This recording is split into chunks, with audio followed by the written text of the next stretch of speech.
Hola amigos, muy buenas noches. Buenas noches, bienvenidos a la conferencia de psicoanálisis online gratuita de los jueves. Un espacio-tiempo para hablar de psicoanálisis y de salud mental. Bienvenidos, mi nombre es Virginia Valdominos, soy psicóloga y psicoanalista de la Escuela de Psicoanálisis Grupo Cero y les acompaño en este encuentro con la ciencia del psicoanálisis y con los descubrimientos psicoanalíticos a través de los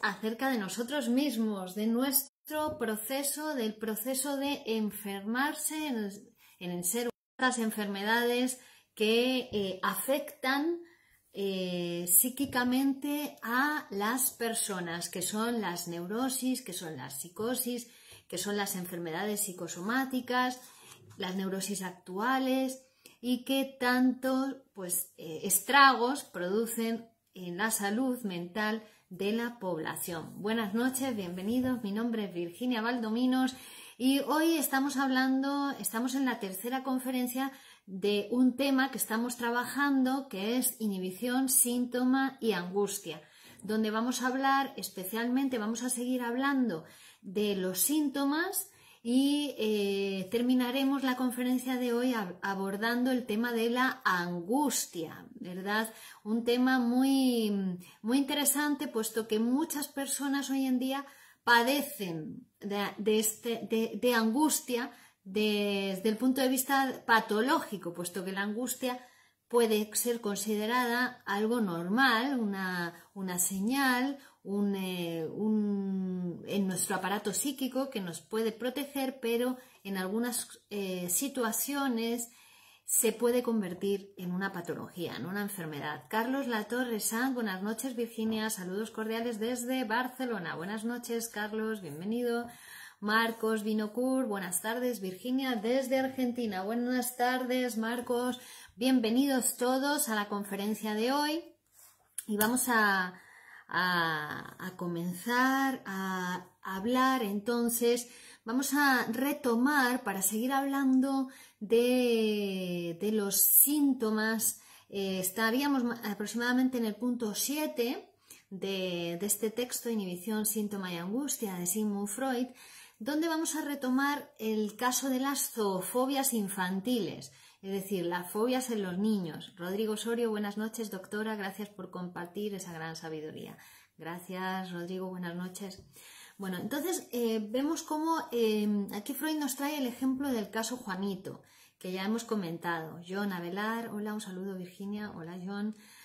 Jean-Luc Vachon, buenas noches desde Toulouse, buenas noches desde Madrid, de España, a todos ustedes, desde mi consulta de psicoanálisis situada en la calle Bravo Murillo de Madrid.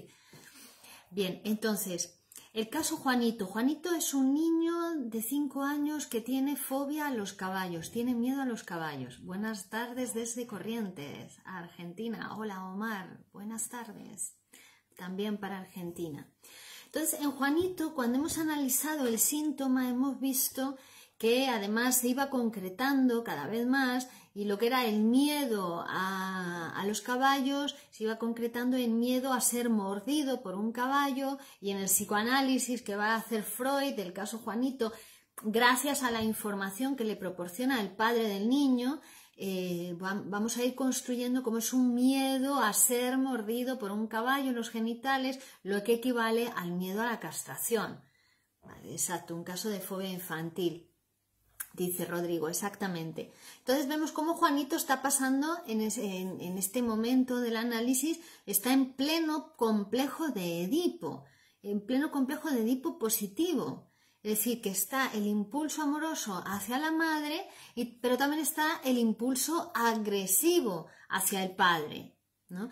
Un padre al que precisamente Juanito también ama mucho, ¿no? Al que quiere. Entonces ese es el conflicto psíquico que se le presenta, esa rivalidad con el padre, esa ambivalencia entre el amor y el odio hacia el padre. Nadiana Argandoña, buenas tardes, doctora, desde Santa Cruz de la Sierra, Bolivia. Buenas tardes, Nadian, desde Madrid, España. Entonces, ¿es el impulso amoroso hacia la madre o el agresivo contra el padre el que está provocando la defensa del yo en el caso de Juanito? Puesto que ya hemos visto que la fobia va a ser el resultado de un intento de solución de un conflicto.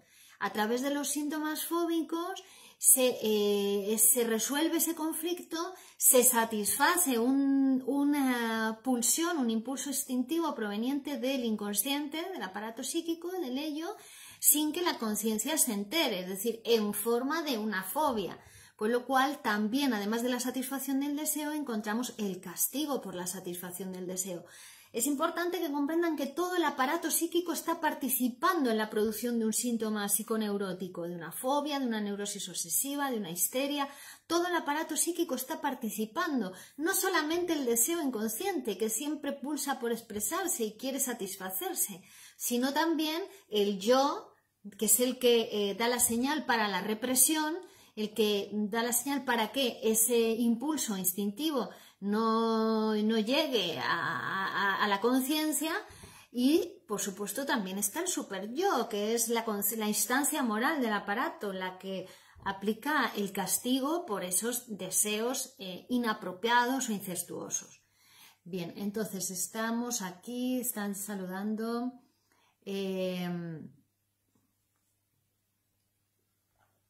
Cristina Rossi desde Montevideo, Uruguay. Rafael Benítez también desde Uruguay. Buenas noches, Uruguay. Tenemos más mensajes, voy a abrir aquí.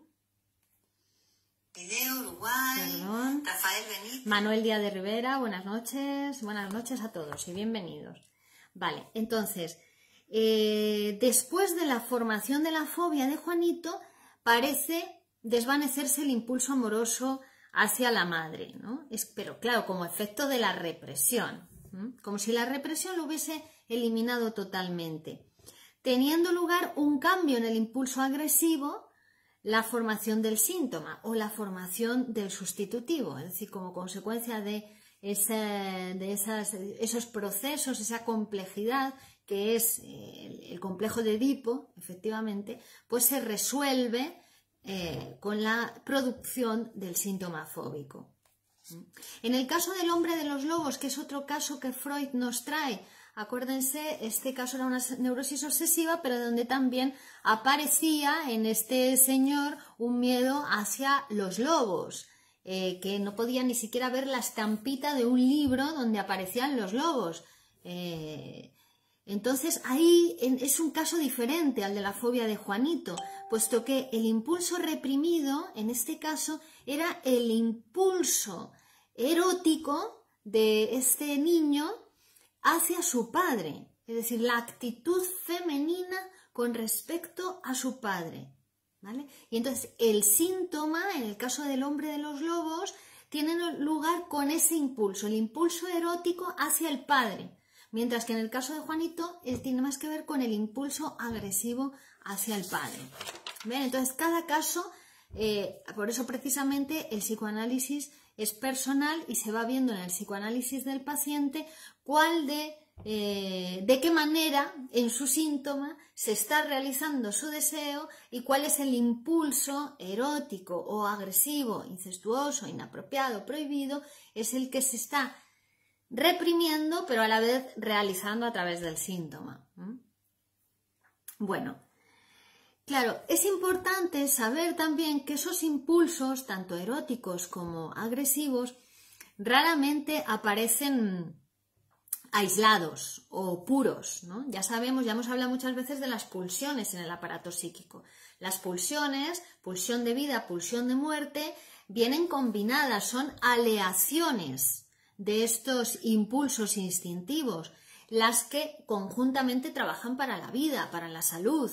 Hay eros que hay pulsión de vida, hay impulso amoroso, que es el que nos une a otros seres humanos, a otras personas, pero también hay impulso de destrucción o pulsión de muerte, que es la puntuación, la que nos separa de los otros.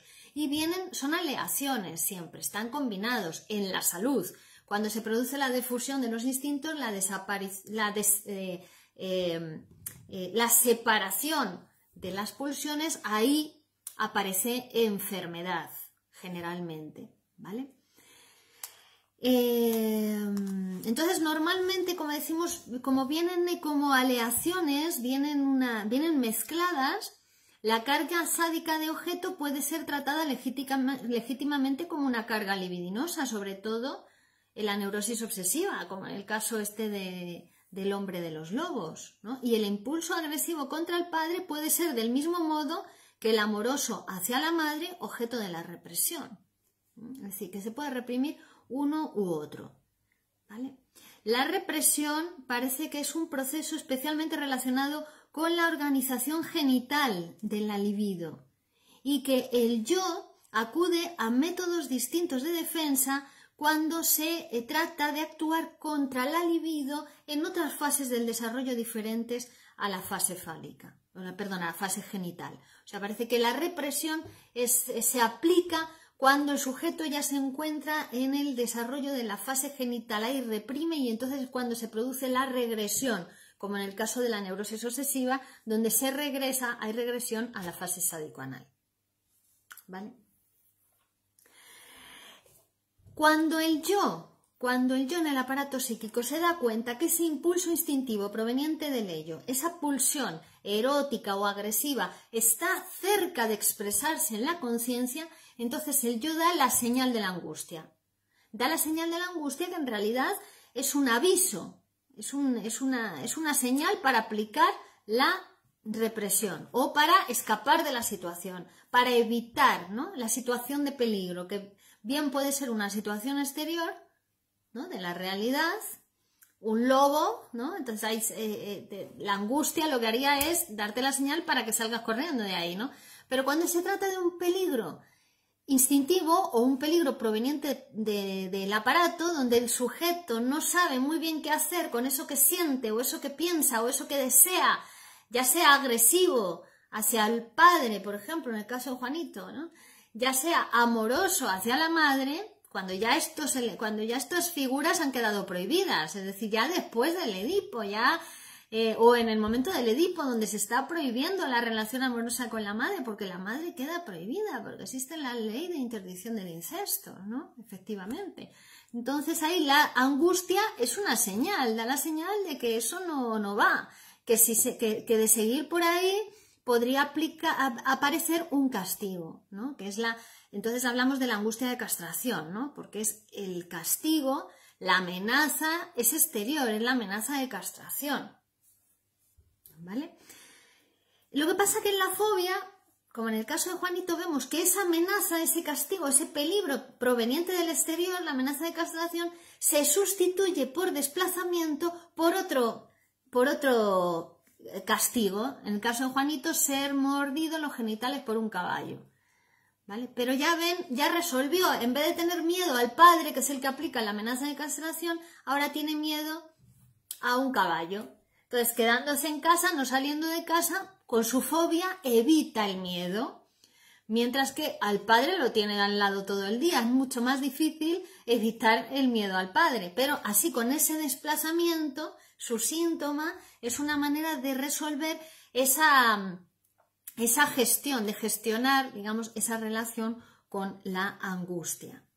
La formación sustitutiva tiene dos evidentes ventajas. Evita un conflicto por ambivalencia, pues el padre, al mismo tiempo que es a quien teme, a quien tiene miedo, al mismo tiempo lo ama, ¿no? Entonces evita ese conflicto de ambivalencia y permite al yo terminar el desarrollo de angustia. Ahora se queda en casa, no sale y entonces, como no ve caballos, pues así no se angustia. ¿Ven? La angustia de la fobia es condicional. Aparece solamente cuando se percibe el objeto fóbico. Y entonces es un intento de solución, es un arreglo, claro, un arreglo costoso con el tiempo, porque ahora tiene una fobia, tiene una enfermedad, ¿no?, tiene un síntoma, pero bueno, le sirvió para resolver esa situación conflictiva con respecto al padre, ¿no?, y a esos sentimientos amor-odio hacia el padre. Una vez sustituido el padre por un animal, el sujeto no tiene más que evitar la percepción de ese animal para vivir libre de peligro y de angustia. Vale. Buenas tardes. Una pregunta. ¿Qué tan significante es el nombre de una persona tengo un paciente con nombre de Mesías y tiene tendencia a ser el Salvador, a ser realmente un Mesías como el bíblico, lo que resulta muy curioso. Bueno, eso se lo tienes que interpretar, ¿no? Es que para ese paciente esa es una interpretación. No sé si ya se lo has hecho o no, pero en ese caso sí, se ve claramente, ¿no? Que lo interpretes, ya eso le da ese conocimiento y ya podrá hacer otra cosa diferente. Por lo menos ya es un autoconocimiento, es algo que gana, es algo que probablemente está actuando inconscientemente en él, pero en cuanto tú se lo interpretas ya deja de ser inconsciente, ya le has puesto palabras, ya pasa a ser conocimiento. Es lo que decimos, que el psicoanálisis produce autoconocimiento y autotransformación. Tú que le estás escuchando, ¿no? Que estás siguiendo su proceso, ya has averiguado eso, entonces hay que interpretárselo. A ese paciente le pasa eso, a otro le pasará otra, habrá otro que se llamen así, no le pase, pero sí que, claro, la palabra tiene un efecto muy importante en las personas. Bien, Ortiz Erixán de Jujuy, Argentina, saludos cordiales. Muy bien, abrazos a Argentina y a Jujuy. Cristina Rossi, si la madre es muy fuerte como figura, que además predomina, ¿no se produce angustia de castración? Claro, si la madre es muy fuerte y muy opaca, no deja entrar la ley del padre. El padre es el tercero, es el que viene a separar al niño de la madre. El padre es el padre, pero también puede ser el padre el trabajo de la madre, que la madre tenga amigas y desee otra cosa diferente al niño. Es decir, la castración de la madre, en realidad, o sea, la amenaza de castración, en realidad sí es amenaza de castración para el niño, pero es la que queda castrada es la madre, porque el niño se tiene que dar cuenta de que la madre desea cosas diferentes a él. Que la madre desea al padre, que la madre no solamente lo ama, lo mira y lo ama a él. Pues entonces esa madre todopoderosa, fuerte, que tiene el niño, nunca dejará de serlo.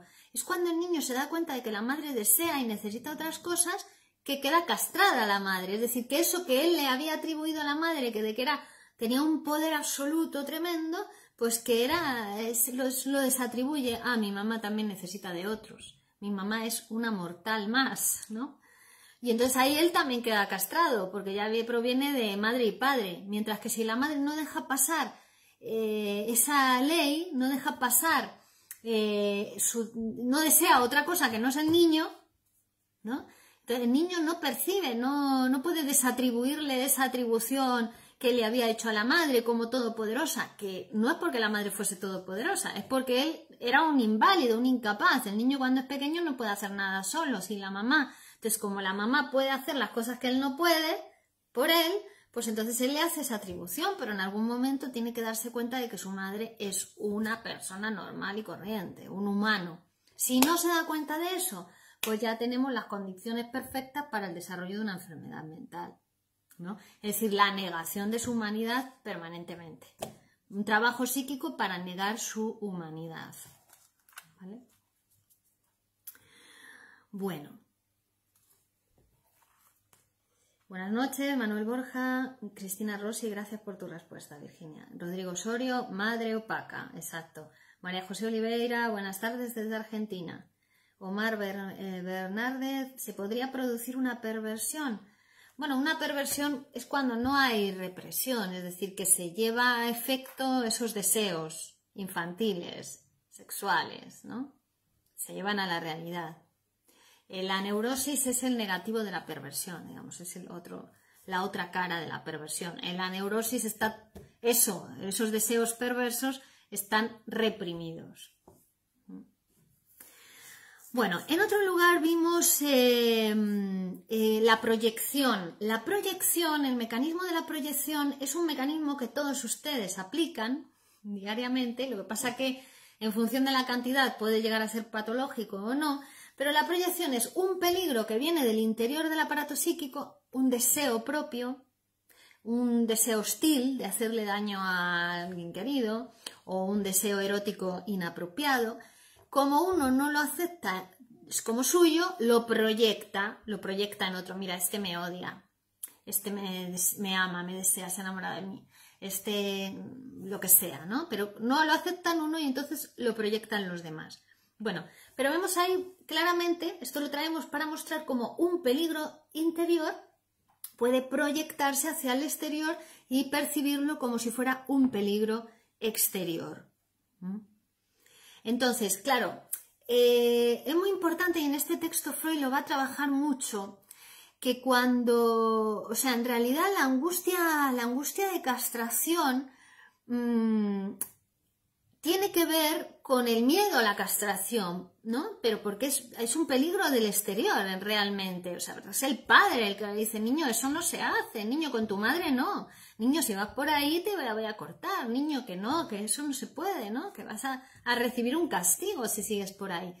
Pero tiene que ver con una cuestión interior, porque son los deseos del niño hacia la madre, porque son los impulsos agresivos del niño hacia el padre. Es algo así como si el niño dijera, si mi padre se enterase de lo que yo siento hacia él, que yo lo mataría, que yo quiero que desaparezca, me mataría, aplicaría sobre mí un castigo. O si mi padre se enterase de lo que yo siento hacia mi madre, ¿no? Que yo la quiero para mí, o sea, quiero robar, ¿no? Entonces mi padre aplicaría un castigo para mí, ¿no? Es decir, sí, es un castigo proveniente del exterior, pero tiene que ver con esos impulsos agresivos o eróticos inapropiados que siente el niño o que siente el adulto, ¿no? Que pulsan desde el inconsciente para expresarse también en el adulto, aunque sean inconscientes, es decir, que no sepamos nada de ello, ¿vale? Entonces, la exigencia del instinto no constituye un peligro por sí misma, sino únicamente por el hecho de traer consigo un verdadero peligro exterior, que es el de la castración. De este modo, lo que en la fobia sucede realmente no es más que la sustitución de un peligro exterior por otro peligro exterior. Ya hemos dicho, en vez de mi papá si se entera me mata, ahora es un caballo me quiere morder, tengo miedo a que me muerda un caballo, ¿ven? Se sustituye un peligro exterior por otro peligro exterior. A ver, Carlos Latorre, como en la paranoia, dice Rodrigo, sí, efectivamente, el mecanismo de proyección está exagerado en la paranoia, sí.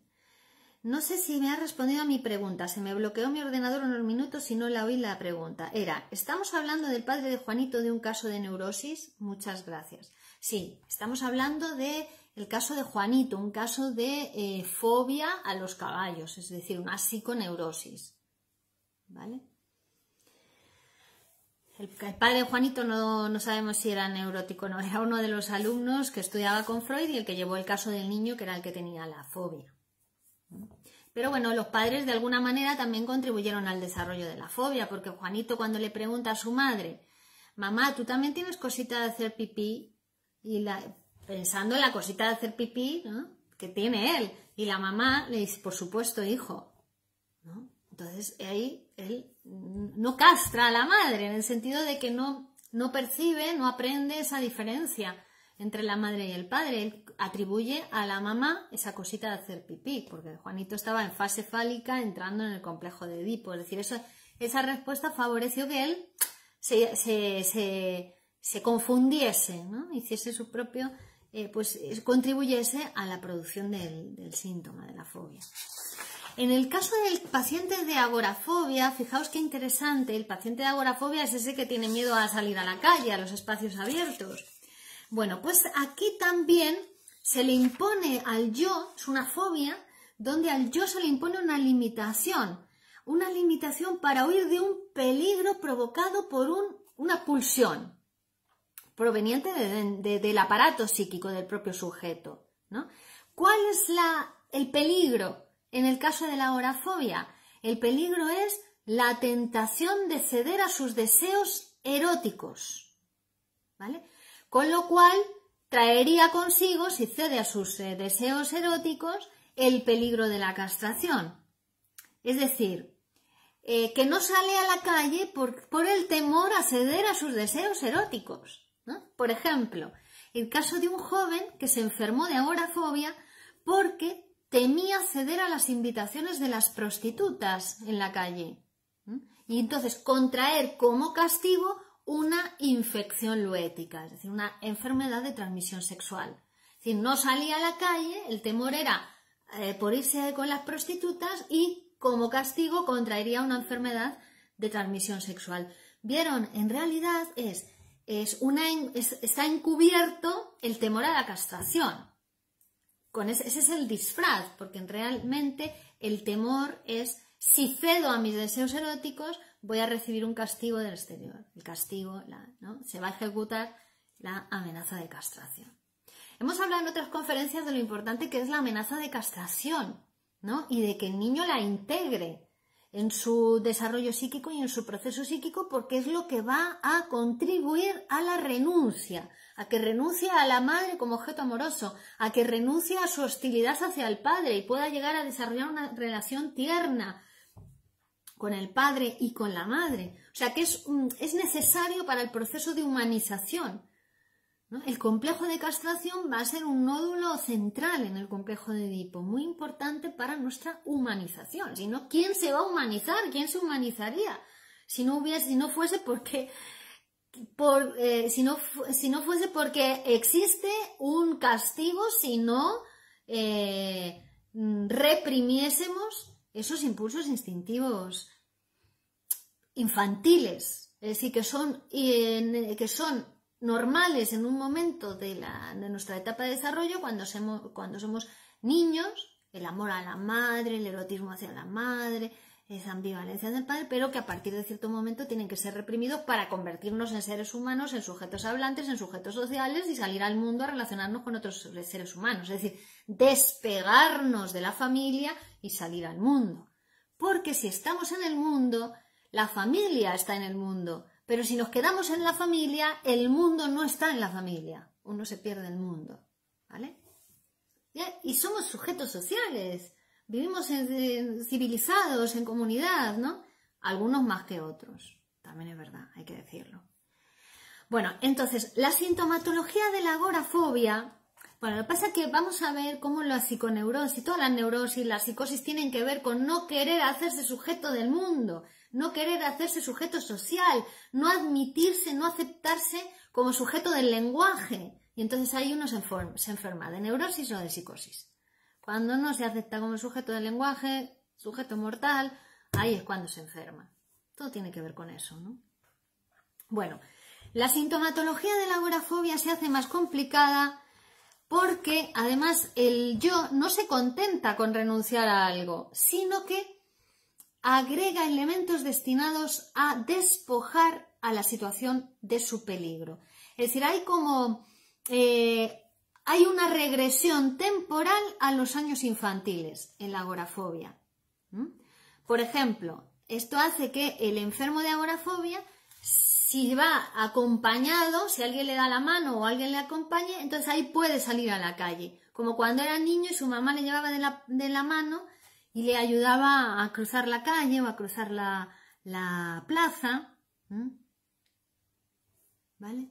O si va a determinados sitios que ya le conoce o que le resultan familiares, o donde hay gente que conoce, ahí puede, pero si no hay gente que conoce o no conoce el sitio, entonces ahí no puede ir, ¿vale? Eso es por una regresión temporal a esos años y a esas situaciones infantiles.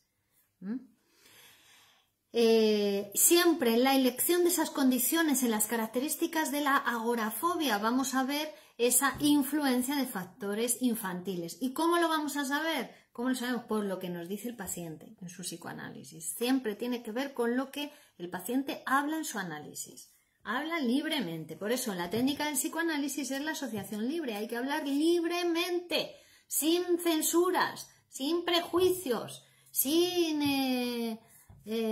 miedo, ¿no? Dejarse llevar, dejarse hablar, y ahí vamos a ir descubriendo, vamos a ir interpretando, ¿vale? Para producir autoconocimiento y autotransformación del psicoanalizando. El aparato psíquico se funda en la represión. Con la represión, efectivamente, con la primera represión, con la represión, digamos, fundante del aparato, es decir, represión fundante quiere decir que todos hemos tenido que renunciar a mamá y a papá. Y si no hemos renunciado, entonces estamos un poco enfermos, ¿vale? Porque hay que renunciar para salir al mundo. hay que renunciar al amor de mamá para poder encontrar otra mujer. Porque mamá está prohibida, pero el resto de mujeres no. Papá está prohibido, o no puedes matar al padre, ¿no? Pero puedes pintar un cuadro, ¿vale? Es decir, hay que renunciar a determinados impulsos instintivos o a determinados objetos prohibidos, ¿no? Para poder acceder a otras cosas, para poder acceder al mundo, para poder acceder a otros seres humanos, a otras mujeres, a otros hombres, ¿vale? Y cuando eso sucede, efectivamente, cuando pasamos a través del complejo de Edipo, de todos esos procesos necesarios para humanizarnos, para adquirir el lenguaje, bueno, pues entonces lo que pasa es que se funda el aparato psíquico, es decir, se divide el aparato psíquico. En la conciencia renunciamos a esos primeros objetos amorosos para poder relacionarnos con la realidad, con el mundo, tener principio de realidad, pero en el inconsciente queda todo eso infantil. Es decir, el ser humano no supera nada por ninguna etapa ni ningún deseo por el que ha pasado. Es decir, eso queda grabado en el aparato psíquico. La madre, el padre, el deseo hacia la madre, el odio hacia el padre, quedan grabados en el aparato psíquico, pero quedan inconscientes. Uno no sabe de eso, pero eso inconsciente produce los síntomas en combinación con las otras estructuras del aparato psíquico, que ya sí que está la conciencia, está el yo, está el superyo, que también es en parte consciente y en parte inconsciente.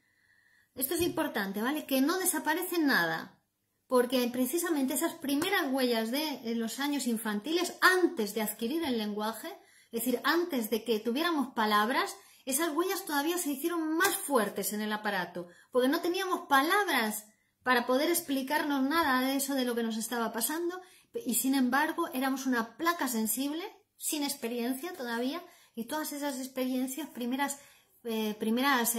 estímulos que nos llegaron al aparato, exteriores o interiores, fueron los que dejaron en nosotros un impacto mayor, ¿vale? Eso es el inconsciente, está en el inconsciente. No sabemos de ello, es inconsciente. Bueno, es un saber no sabido que habita en nosotros, que no tenemos palabras. Las palabras las vamos a ir produciendo en nuestro psicoanálisis. Y entonces por eso decimos que el inconsciente lo producimos en análisis, por medio de la interpretación. Hay familias que gustan de tener una mascota, perros, etcétera, y otras que no lo soportan. ¿Eso tiene alguna lectura psicoanalítica? Pues depende de lo que digan en su análisis. No tenemos respuestas generales para todo el mundo. Cada persona es diferente, cada familia es diferente, cada pareja es diferente. Todos deseamos lo mismo, pero nos diferencia la manera en que renunciamos a nuestros deseos. Entonces tiene que ver con lo que diga en su psicoanálisis. ¿Vale?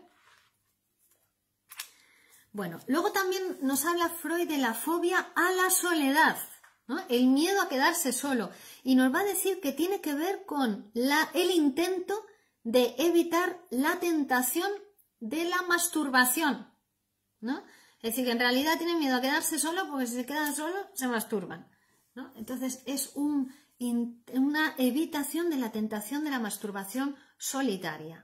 Claro, porque esa masturbación en la infancia traía aparejada la amenaza de castración también, ¿no? Traía aparejada la amenaza del padre e hijo, eso no se hace. Bueno, la fobia se va a constituir cuando ya se ha experimentado por primera vez un ataque de angustia. Es decir, antes de que se constituya el miedo a los caballos, Juanito experimentó un primer ataque de angustia en determinadas circunstancias. Entonces, siempre que no aparece la situación protectora, es decir, si tiene que enfrentarse de nuevo a esas circunstancias, aparece otra vez el ataque de angustia. Entonces, los síntomas de la fobia van a ser para evitar esas circunstancias que provocarían el ataque de angustia. Ahora no sale a la calle, ahora no mira por la ventana para no ver los caballos, ¿no? Entonces así evita esas circunstancias, ¿vale? Pero no es porque el caballo sea el que se lo produzca, esto es interesante, es porque ha habido un desplazamiento, ¿vale? Bueno, vamos a ver ahora en el caso de la neurosis obsesiva. El motor de toda posterior formación de síntomas, en el caso de la neurosis obsesiva, tiene que ver con el miedo del yo al superyo, ¿vale? En el caso de la fobia habíamos dicho que era miedo a un peligro exterior, amenaza de castración, desplazado a otro peligro exterior, miedo a los caballos. Bueno, la neurosis obsesiva es un peligro interior, ¿no? Es el miedo que tiene el yo al superyo, porque el ello desea cosas prohibidas, ¿no? Tiene que ver con deseos hostiles, generalmente, en la neurosis obsesiva, ¿vale? Pero claro, como consecuencia de eso, el superyo va a castigar al sujeto, porque el superyo no se le escapa nada. El superyo tiene parte inconsciente, está en contacto con el ello, es el heredero del complejo de Edipo, nació de ahí. Entonces sabe de esas tendencias hostiles, de esos deseos hostiles. Entonces el superyo, que se arroga una gran cantidad de pulsión de muerte, en el caso de la neurosis obsesiva, pulsión de destrucción, dirige esta pulsión de destrucción al yo en forma de castigo. El yo, ya sabéis que es ese regulador que está entre el ello, el superyo, la realidad, es un servo del aparato psíquico, el yo. Trata de dar gusto a todos, pero no puede, ¿no? Entonces, cuando el superyo se hace muy hostil, le dirige al yo toda esa ira, toda esa agresividad, todo ese castigo. Entonces, lo que teme, en la neurosis obsesiva hay un temor del yo al superyo. Lo que teme es el castigo con que amenaza al superyo, y que en realidad, es una continuación del castigo de la amenaza de castración, porque el superyo, como hemos dicho, es el heredero del complejo de Edipo, es decir, nace como consecuencia de la internalización de las figuras parentales, ¿no? Vieron que el niño necesita que los padres estén ahí y le digan, niño, eso se hace, eso no se hace, eso no está bien, no, ahí no puedes meter los dedos, niño, no sé qué, ¿no? Está desde fuera.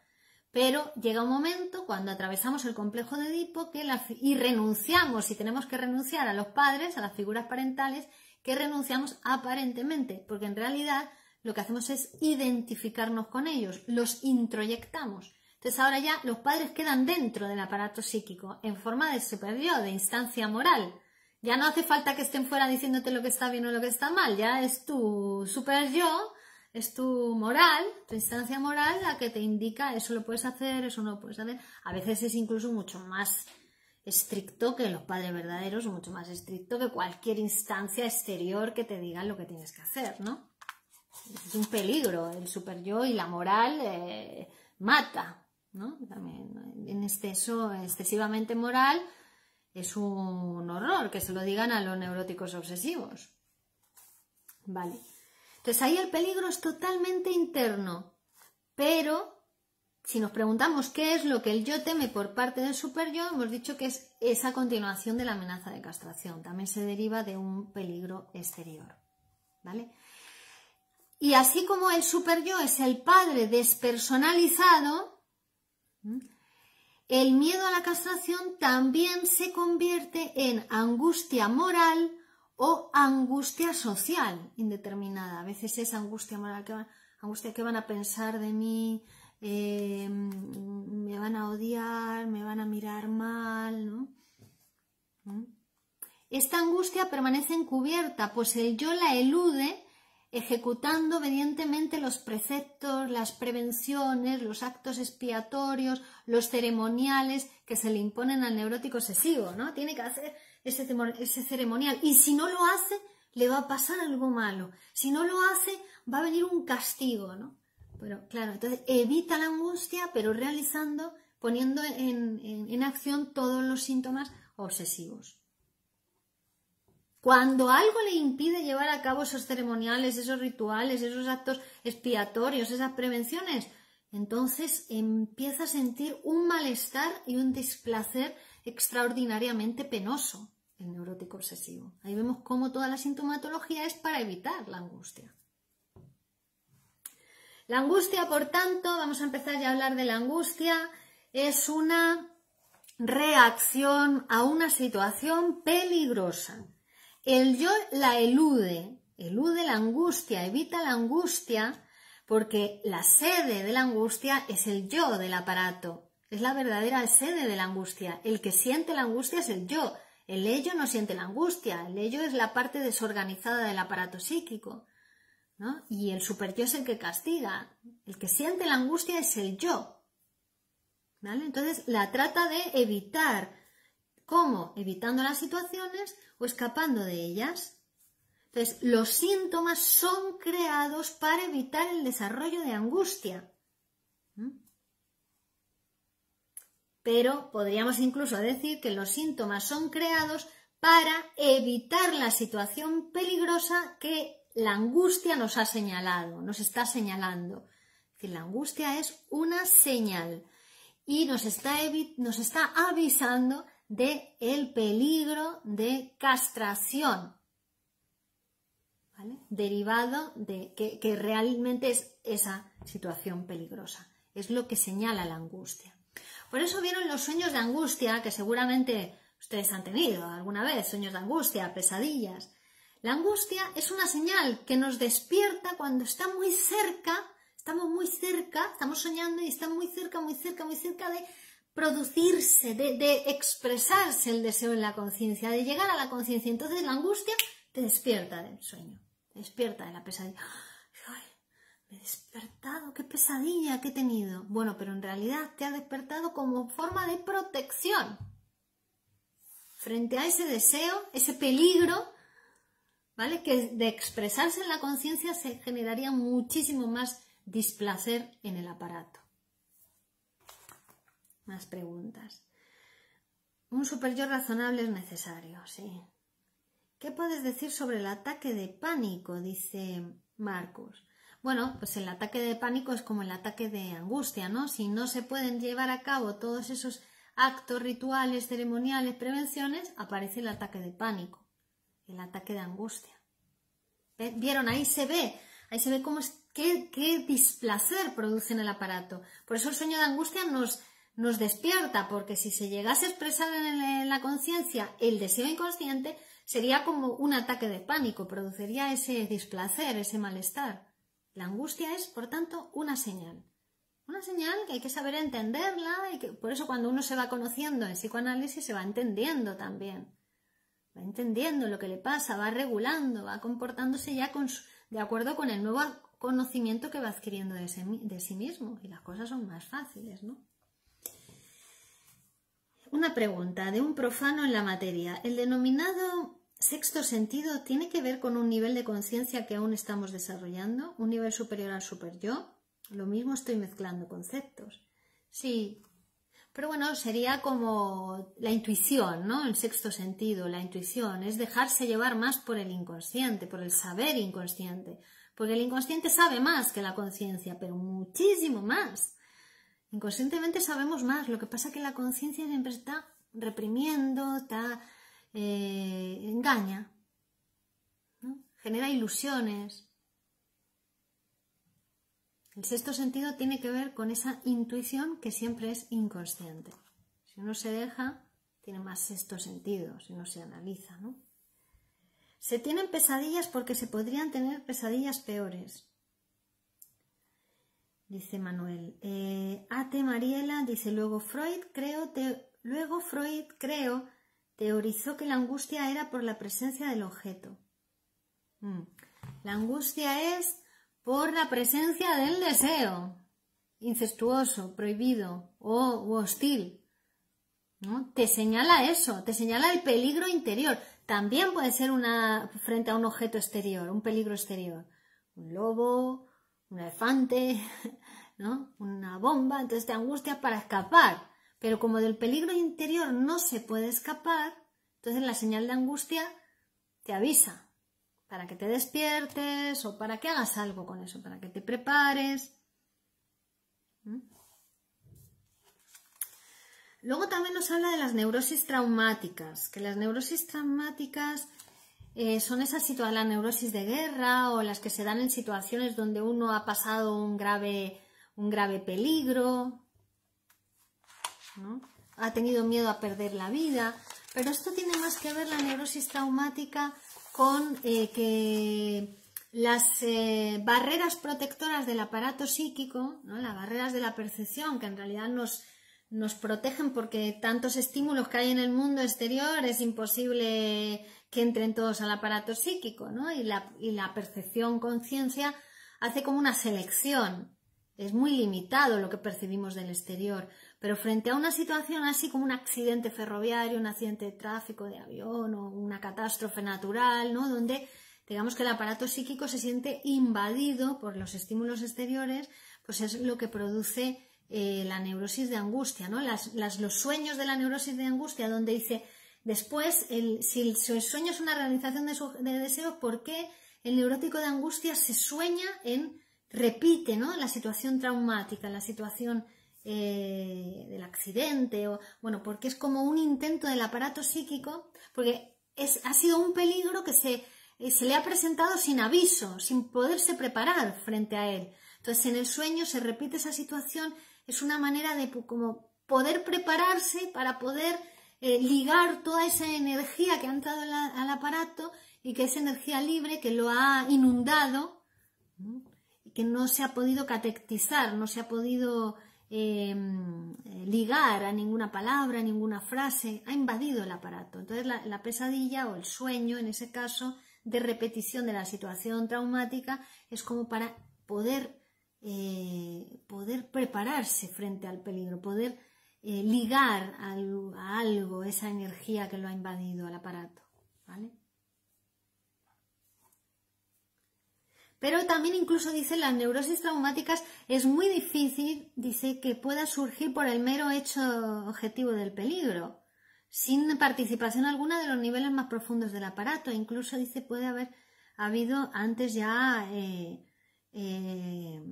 pues una neurosis, ¿no? O una situación favorable para la neurosis. No todo el mundo frente a una catástrofe natural o un accidente desarrolla una neurosis traumática.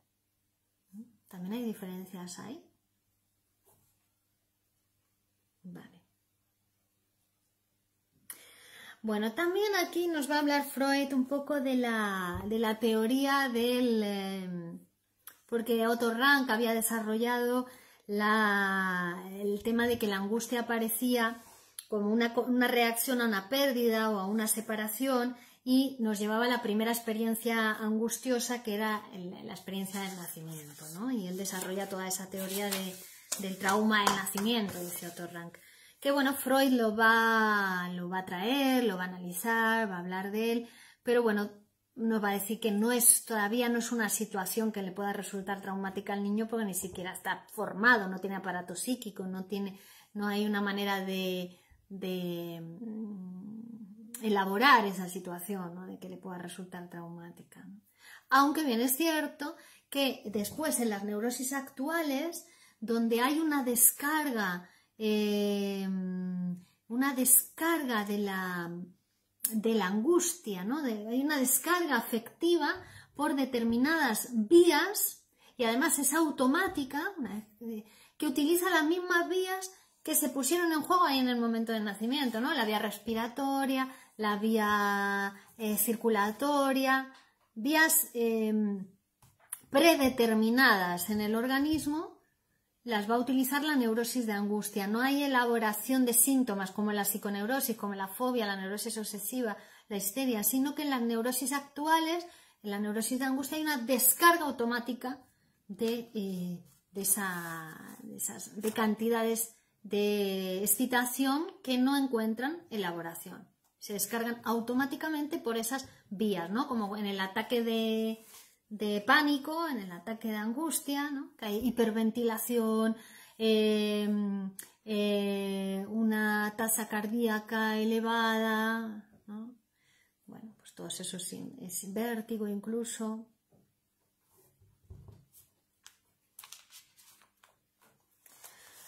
Bueno, y para ir terminando vamos a hablar un poquito más de la angustia. La angustia es un afecto que tiene un carácter displaciente y que podemos diferenciar de otros afectos que tienen carácter displacente, como el dolor, el duelo, la ansiedad, ¿no? Y que corresponden a la angustia sensaciones físicas muy precisas, ¿no? Que tienen que ver con determinados órganos corporales, ¿no? Determinadas sensaciones que afectan, como decimos, a los órganos respiratorios, al corazón, participan inervaciones motoras, es decir, procesos de descarga. Tiene un carácter displaciente específico acompañado de actos de descarga y de percepciones de tales actos. La angustia es un estado displaciente especial, ¿no? Con actos de descarga por vías determinadas, como decíamos.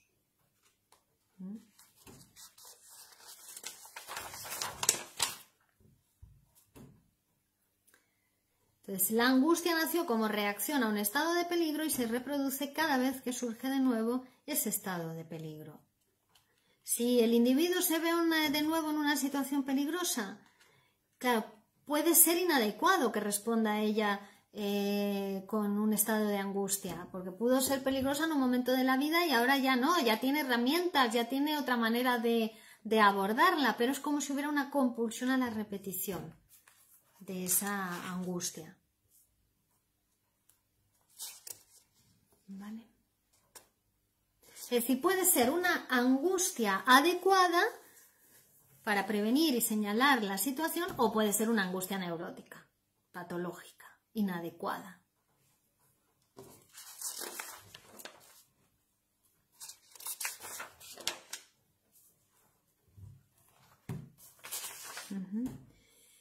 ¿Vale?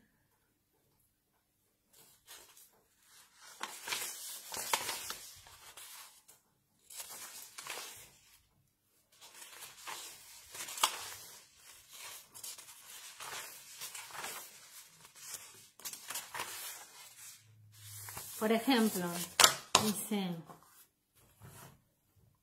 A ver, aquí tenemos algunas preguntas. Muy interesante, dice Marcos. Sí, pero se preguntaba si era con o sin objeto. Ajá.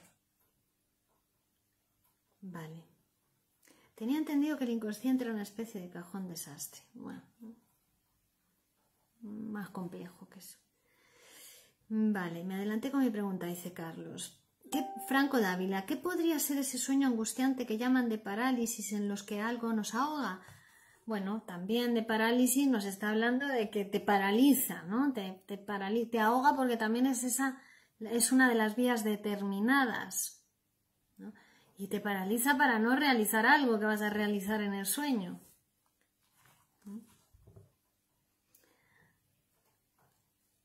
Muy interesante, dice Marcos. Hola Virginia, saludos desde México.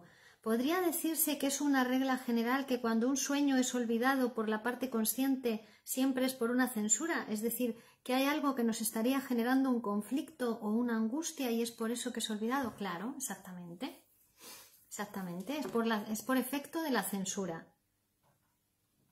Siempre hay algo que produciría angustia si llegase a la conciencia en los sueños. Es una realización disfrazada de un deseo sexual infantil y reprimido. Entonces, como no puede llegar a la conciencia, por eso se desplaza, se condensa, se disfraza y llega a la conciencia ya disfrazado. Pero a veces la censura es tan grande que ni siquiera permite que nada llegue a la conciencia, ni siquiera el disfraz, ¿no? Los restos del disfraz. Es por efecto de la censura. Muy bien. Luis Marzolino. La angustia se pone en lugar de síntoma al revés que un síntoma cause angustia. Claro, no es el síntoma el que causa angustia. El síntoma es para evitar la angustia. Lo que causa la angustia es el peligro y la amenaza, el castigo que viene asociado a ese peligro. En el caso de un peligro instintivo, si llevas a cabo ese deseo, va a venir un castigo. Eso es lo que produce angustia, ese deseo, no saber gestionar eso.